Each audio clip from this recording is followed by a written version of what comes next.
اور پوری قوم بھی دیکھ لے کہ عدلیہ کے ساتھ جو یہ ہو رہا ہے، ابھی بالخصوص جو انہوں نے سپریم کورٹ میں ایلیگیشن کی ہے 26ویں آئینی ترمیم کے تناظر میں، اب عدلیہ سے بھی جو ہے قوم کو ہاتھ دھونے پڑیں گے، کیونکہ انصاف جو ہے جو تھوڑا بہت ہو رہا تھا وہ بھی اب ہوتا ہوا نظر نہیں آئے گا۔ یہ ہے کہ کنکلوسیولی جو بھی فیصلہ ہوگا گورنمنٹ کی جانب سے 8 اپریل سے قبل عدالت عالیہ میں پیش کیا جائے گا۔ آج کل اگر آپ نے پشاور ہائی کورٹ دیکھی ہو تو پوری پی ٹی آئی آج ادھر موجود ہے، اور یہ ہماری ساری قیادت جو ہے وہ روزمرہ بنیادوں پہ عدالتوں میں مصروف ہو گئی ہے۔ گورنمنٹ نے مختلف علاقوں میں مختلف صوبوں میں پی ٹی آئی کے لیڈر کے خلاف ایف آئی آر درج کیے ہیں۔ اب آج ایوان کا بھی اجلاس ہے۔ ہماری پی ٹی آئی کی آدھی قیادت میں نے ابھی دیکھی مختلف عدالتوں میں موجود تھی۔ جنید اکبر صاحب آئے تھے، عاطف خان صاحب تھے، ہمارے انگو کے ایم این اے تھے، ہمارے دیر کے ایم این اے تھے، تقریباً 15-16 ایم این اے حضرات بھی تھے، اور پوری قوم بھی دیکھ لے کہ عدلیہ کے ساتھ جو یہ ہو رہا ہے، ابھی بالخصوص جو انہوں نے سپریم کورٹ میں ایلیگیشن کی ہے 26ویں آئینی ترمیم کے تناظر میں، اب عدلیہ سے بھی جو ہے قوم کو ہاتھ دھونے پڑیں گے، کیونکہ انصاف جو ہے جو تھوڑا بہت ہو رہا تھا وہ بھی اب ہوتا ہوا نظر نہیں آئے گا۔ اور پاکستان جو ہے وہ ان سیاسی قوتوں،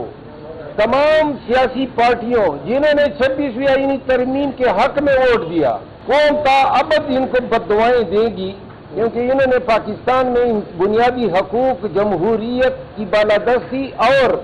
آئین و قانون کی حکمرانی جو ہے اس کی تابوت میں آخری کیل ٹھونک دی ہے۔ کوئی سوال ہو تو میں حاضر ہوں۔ شہزاد الملک صاحب یہ بتائیے گا کس قانون کے تحت صوبائی حکومت کے پاس اختیار ہے کہ وہ آپ کے خلاف مقدمات ختم کر سکتی ہے؟ دوسرا سوال یہ کہ 1 سال ہو گئے آپ نے گلے پی کیا، تو کیا وجہ ہو سکتی ہے کہ ای ڈی صاحب نے عدالت میں رپورٹ ہی جمع نہیں کیا؟ میں نے یہاں ہائی کورٹ سے جب کیسز دائر کیے تھے تو وہ پی ٹی آئی کی حکومت نہیں تھی، یہ گزشتہ حکومت میں کیسز میں نے دائر کیے تھے، اور پروونشل گورنمنٹ سے ہم نے ریلیف نہیں مانگی ہے۔ ہم نے تو عدالت کو کہا ہے کہ قانون کی کسوٹی پہ پرکھے جائیں کہ کیا یہ کیسز، الزامات یا یہ جرائم یا ایف آئی آر میرے خلاف بنتے یا نہیں، لیکن پروونشل گورنمنٹ کا ایک کردار ہوتا ہے، ان کو ریپرزینٹ کیا جاتا ہے۔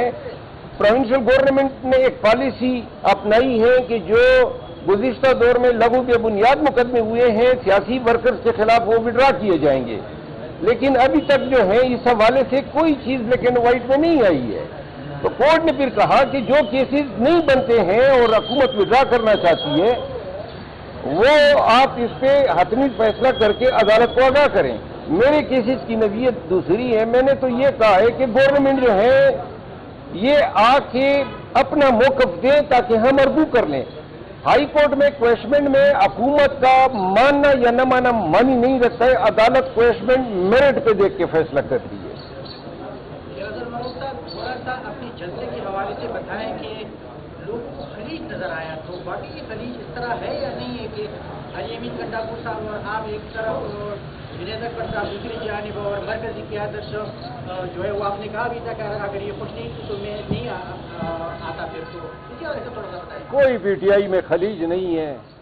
علی امین خان صوبے کے وزیر اعلیٰ ہیں، جو ہیں ان لیڈر میں تھا جو میرے ساتھ گھوما ہے، دیر گیا ہے میرے ساتھ، باجوڑ گیا ہے، ملاکنڈ میں ہم گئے، اور بڑی تکالیف اور صعوبتیں اس نے برداشت کی، اور میں نے ان کے لیے ایک توانا آواز اٹھائی۔ یہ ایسی بات نہیں ہے، یہ جتنے دوست یہاں آج موجود تھے ان بیچاروں نے بھگتا ہے، تو لہذا ویسی میڈیا خبریں بنا رہا ہے کہ خلیج تھی۔ البتہ یہ ضرور ہوتا ہے میں کس کے ساتھ بیٹھ گیا، کوئی دوسرا اس کے ساتھ کھڑا ہو گیا، اب اس کی جو ہے تشریحات ہو رہی ہے کہ جناب میرا علی امین خان کے ساتھ کھڑا ہونا کسی خلیج کی جو ہے نشاندہی کرنا ہے، قطعاً غلط ہے۔ میں نے اپنا موقف 23 سیکنڈ کے خطاب میں بول دیا تھا، وہ میری عادت ہے، بول ہی جاتا ہوں۔ اگر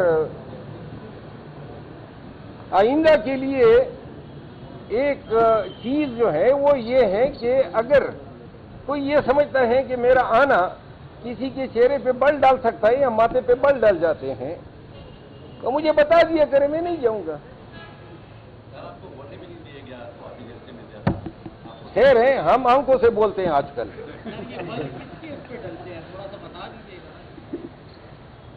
یہ تو کیمرے آپ کے پاس تھے نا، اس وقت کی آپ فوٹیجز دیکھ لیں، اور کوئی بات؟ اور سر ایک اور اعتراض اٹھایا جا رہا ہے صوابی جلسے پر کہ لوگوں کی تعداد کافی کم تھی، وہ پہلے کی طرح نہیں تھی، تو کیا سمجھتے ہیں کیا وجوہات ہو سکتی ہے؟ ماشاءاللہ آپ تو متشرع ہیں، آپ موجود تھے نا خود ثوابی جلسے میں، آپ نے اپنی بے گناہ آنکھوں سے دیکھے ہوں گے کہ کتنے لوگ آئے تھے، تو لہذا جب آپ نے اپنے کیمرے سے اپنی نظروں سے خود دیکھے کہ کتنے لوگ آئے تھے، تو یہ جو ہے سنی سنائی باتیں چھوڑو، میدان پہ دیکھ لو جو ویڈیوز آئی ہیں، عظیم الشان جلسہ تھا۔